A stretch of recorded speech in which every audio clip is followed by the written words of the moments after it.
Kublai Khan does not necessarily believe everything Marco Polo says when he describes the cities visited on his expeditions, but the Emperor of the Tartars does continue listening to the young Venetian with greater attention and curiosity than he shows any other messenger or explorer of his.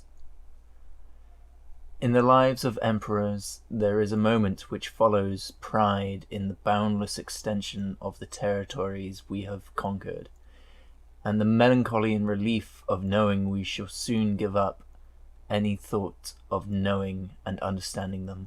There is a sense of emptiness that comes over us at evening with the odour of the elephants after the rain, and the sandalwood ashes growing cold in the braziers, a dizziness that makes rivers and mountains tremble on the fallow curves of the planispheres where they are portrayed, and rolls up one after the other the despatches announcing to us the collapse of the last enemy troops, from defeat to defeat, and flakes of the wax of the seals of obscure kings who beseech our army's protection, offering in exchange annual tributes of precious metals, tanned hides, and tortoise shell.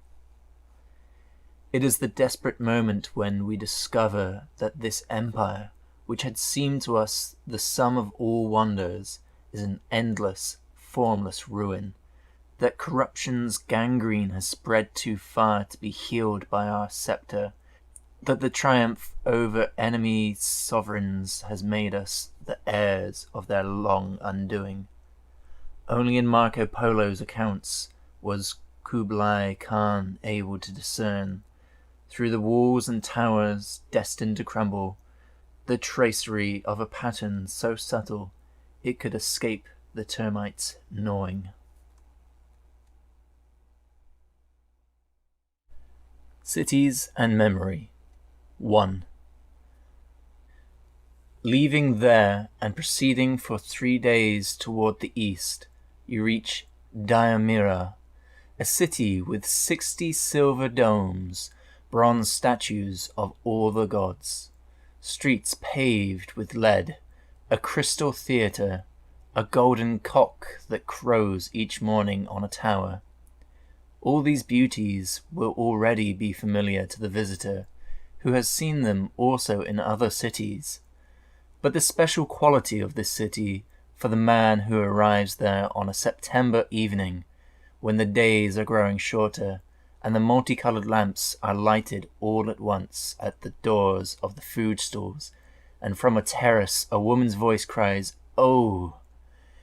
is that he feels envy towards those who now believe they have once before lived an evening identical to this, and who think they were happy that time.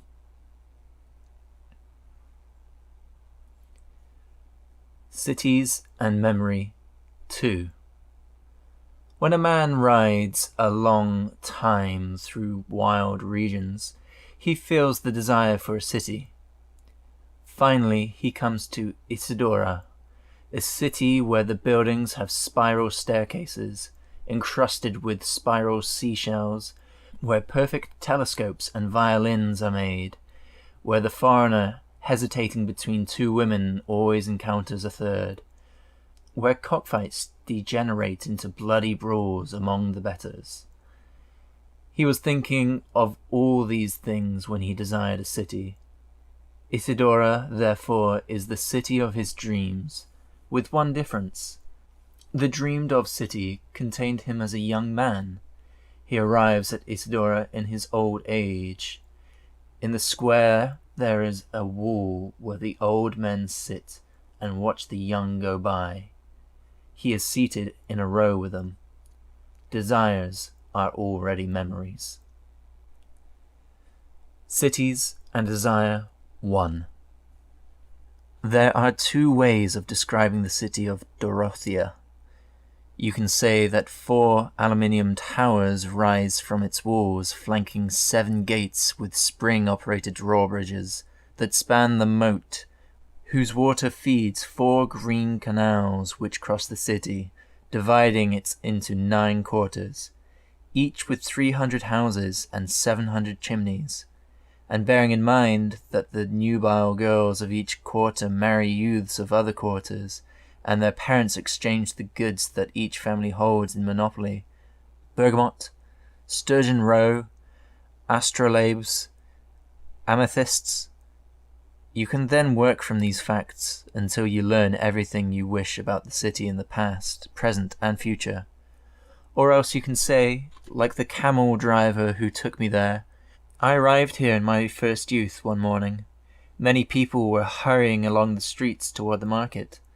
The women had fine teeth and looked you straight in the eye.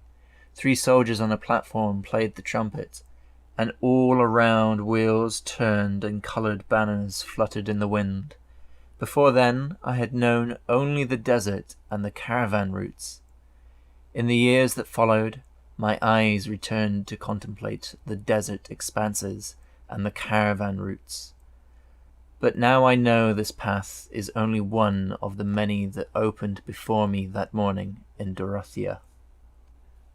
Cities and Memory 3. In vain, great-hearted Kublai, shall I attempt to describe Zaira, city of high bastions. I could tell you how many steps make up the streets rising like stairways, and the degree of the arcade's curves, and what kind of zinc scales cover the roofs. But I already know this would be the same as telling you nothing. The city does not consist of this, but of relationships between the measurements of its space and the events of its past. The height of a lamppost and the distance from the ground of a hanged usurper's swaying feet. The line strung from the lamppost to the railing opposite of the festoons that decorate the course of the Queen's nuptial procession.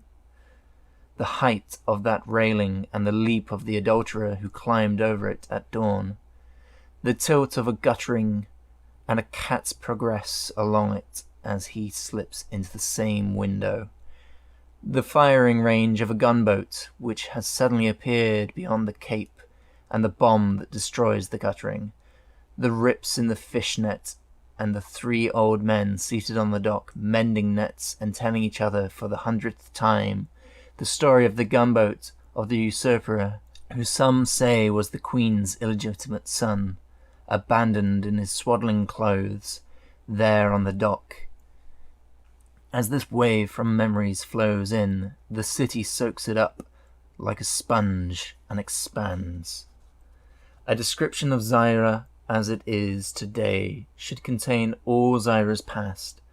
The city, however, does not tell its past, but contains it like the lines of a hand, written in the corners of the streets, the gratings of the windows, the banisters of the steps, the antennae of the lightning rods, the poles of the flags, every segment marked in turn with scratches, indentations, scrolls. Cities and Desire 2. At the end of 3 days, moving southward, you come upon Anastasia, a city with concentric canals watering it and kites flying over it. I should now list the wares that can profitably be bought here: agate, onyx, chrysoprase, and other varieties of chalcedony. I should praise the flesh of golden pheasant cooked here over fires of seasoned cherry wood, and sprinkled with much sweet marjoram, and tell of the women I have seen bathing in the pool of a garden, and who sometimes, it is said, invite the stranger to disrobe with them and chase them in the water. But with all this I would not be telling you of the city's true essence, for while the description of Anastasia awakens desire, one at a time, only to force you to stifle them, when you're in the heart of Anastasia, one morning your desires awaken all at once and surround you. The city appears to you as a whole, where no desire is lost, and of which you are a part. And since it enjoys everything you do not enjoy, you can do nothing but inhibit this desire and be content. Such is the power, sometimes called malignant, sometimes benign, that Anastasia, the treacherous city, possesses. If for 8 hours a day you work as a cutter of agate, onyx, chrysoprase, your labor which gives form to desire takes from desire its form, and you believe you are enjoying Anastasia wholly when you are only its slave. Cities and Signs. 1. You walk for days among trees and among stones.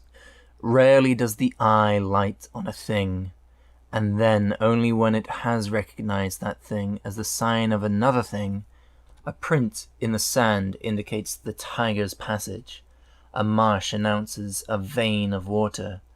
The hibiscus flower, the end of winter. All the rest is silent and interchangeable. Trees and stones are only what they are. Finally, the journey leads to the city of Tamara. You penetrate it along streets, thick with signboards jutting from the walls. The eye does not see things, but images of things that mean other things. Pincers point out the tooth drawer's house, a tankard the tavern, halberds the barracks, scales the grocer's. Statues and shields depict lions, dolphins, towers, stars, a sign that something, who knows what, has its sign, a lion or a dolphin or a tower or a star. Other signals warn of what is forbidden in a given place, to enter an alley with wagons, to urinate behind the kiosk, to fish with your pole from the bridge. And what is allowed? Watering zebras, playing bowls, burning relatives' corpses. From the doors of the temples, the gods' statues are seen, each portrayed with his attributes, the cornucopia, the hourglass, the Medusa, so that the worshipper can recognize them and address his prayers correctly. If a building has no signboard or figure, its very form and the position it occupies in the city's order suffice to indicate its function. The palace, the prison, the mint, the Pythagorean school, the brothel.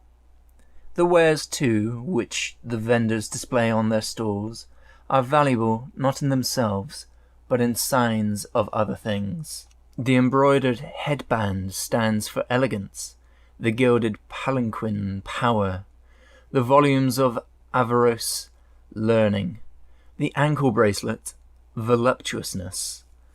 Your gaze scans the streets as if they were written pages.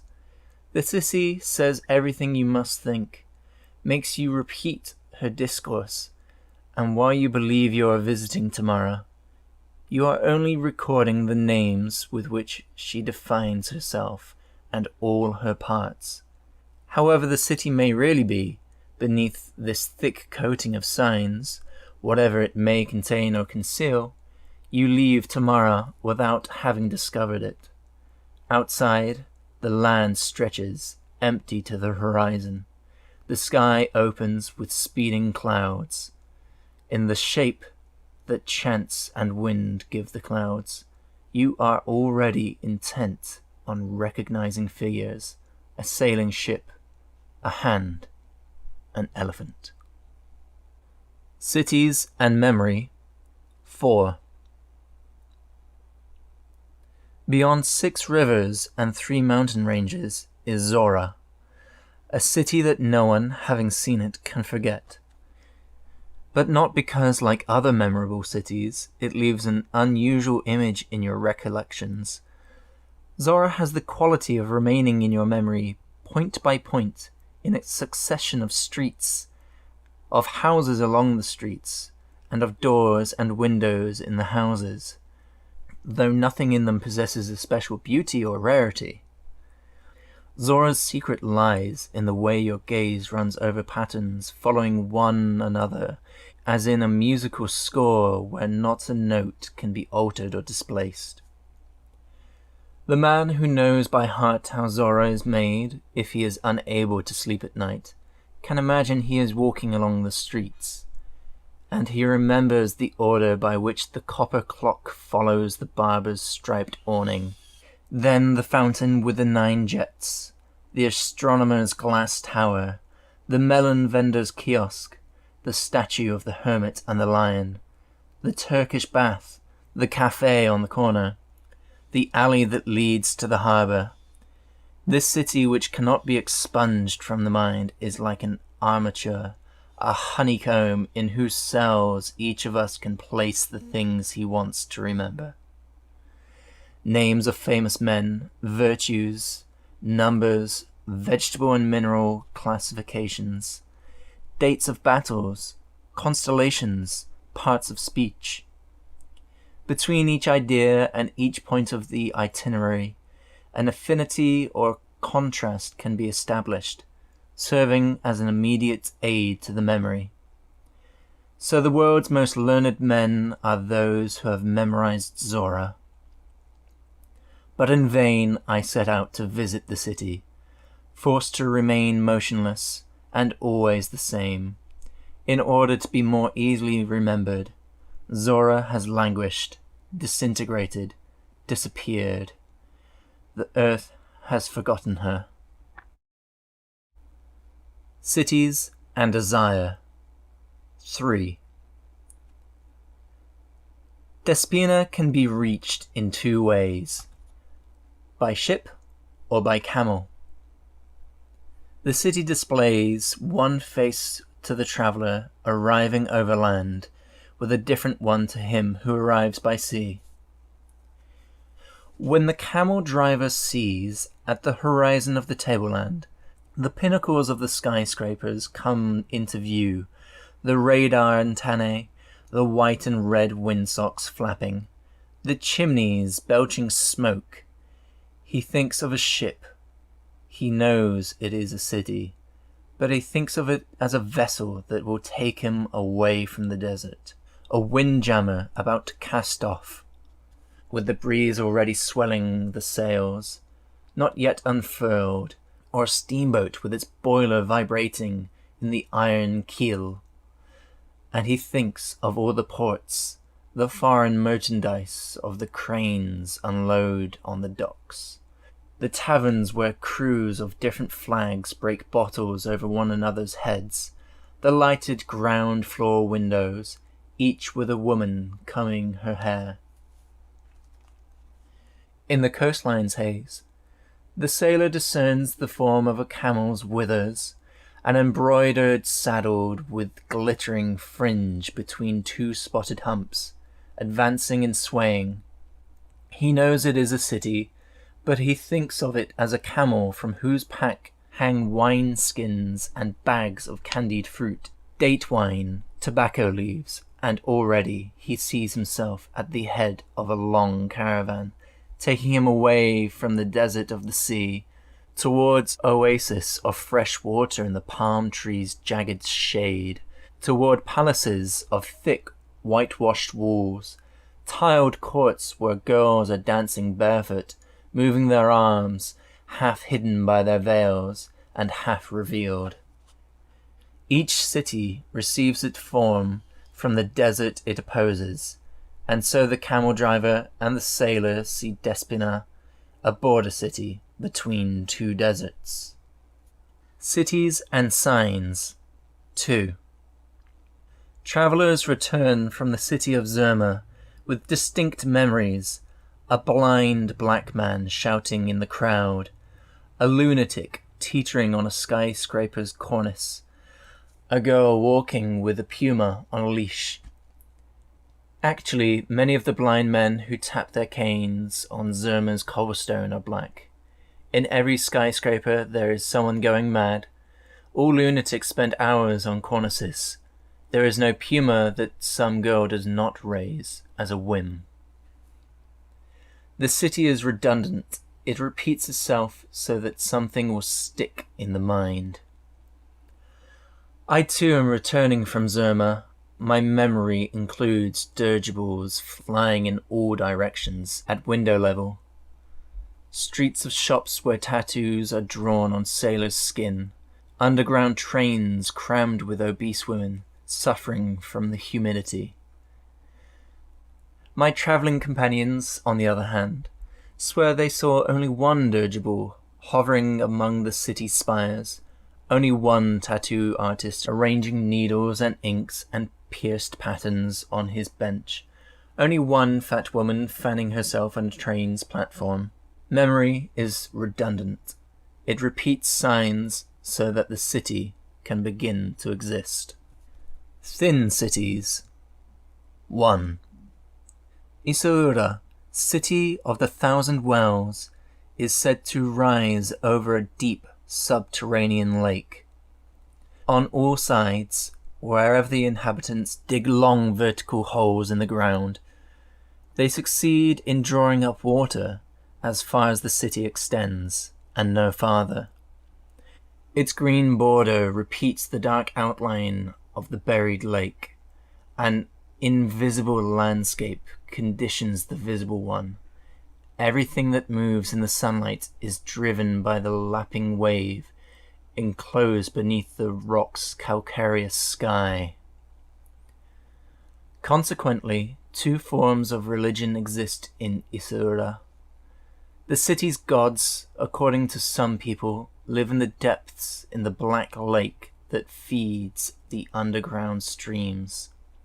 According to others, the gods live in the buckets that rise suspended from a cable as they appear over the edge of the wells, in the revolving pulleys, in the windlasses of the Norius, in the pump handles, in the blades of the windmills that draw the water up from the drillings, in the trestles that support the twisting probes, in the reservoirs perched on stilts over the roofs, in the slender arches of the aqueducts, in all the columns of water, the vertical pipes, the plungers, the drains, all the way up to the weathercocks that surmount the airy scaffoldings of Isaura, a city that moves entirely upward. Sent off to inspect the remote provinces, the great Khan's envoys and tax collectors duly returned to Kai Ping Fu, and to the gardens of magnolias in whose shade Kublai strolled, listening to their long reports. The ambassadors were Persians, Armenians, Syrians, Copts, Turkomans. The emperor is he who is a foreigner to each of his subjects, and only through foreign eyes and ears could the empire manifest its existence to Kublai. In languages incomprehensible to the Khan, the envoys related information heard in languages incomprehensible to them. From this opaque, dense stridor emerged the revenues received by the imperial treasury, the first and last names of officials dismissed and decapitated, the dimensions of the canals that the narrow rivers fed in times of drought. But when the young Venetian made his report, a different communication was established between him and the emperor. Newly arrived and totally ignorant of the Levantine languages, Marco Polo could express himself only with the gestures, leaps, cries of wonder and horror, animal barkings or hootings, or with objects he took from his knapsack, ostrich plumes, pea-shooters, quartzes, which he arranged in front of him like chessmen. Returning from the missions on which Kublai sent him, the ingenious foreigner improvised pantomimes that the sovereign had to interpret. One city was depicted by the leap of a fish escaping the cormorant's beak to fall into a net. Another city by a naked man running through fire unscorched. A third by a skull, its teeth green with mould, clenching a round white pearl. The great Khan deciphered the signs, but the connection between them and the places visited remained uncertain. He never knew whether Marco wished to enact an adventure that had befallen him on his journey, an exploit of the city's founder, the prophecy of an astrologer, a rebus or charade to indicate a name. But, obscure or obvious as it might be, everything Marco displayed had the power of emblems, which, once seen, cannot be forgotten or confused. In the Khan's mind, the empire was reflected in a desert of labile and interchangeable data, like grains of sand, from which there appeared, for each city and province, the figures evoked by the Venetians' logogryphs. As the seasons passed and his missions continued, Marco mastered the Tartar language and the national idioms and tribal dialects. Now his accounts were the most precise and detailed that the great Khan could wish, and there was no question or curiosity which they did not satisfy. And yet, each piece of information about a place recalled to the emperor's mind that first gesture or object with which Marco had designated the place. The new fact received a meaning from that emblem, and also added to the emblem a new meaning. Perhaps, Kublai thought, the empire is nothing but a zodiac of the mind's phantasms. On the day when I know all the emblems, he asked Marco, shall I be able to possess my empire at last? And the Venetian answered, Sire, do not believe it. On that day you will be an emblem among emblems.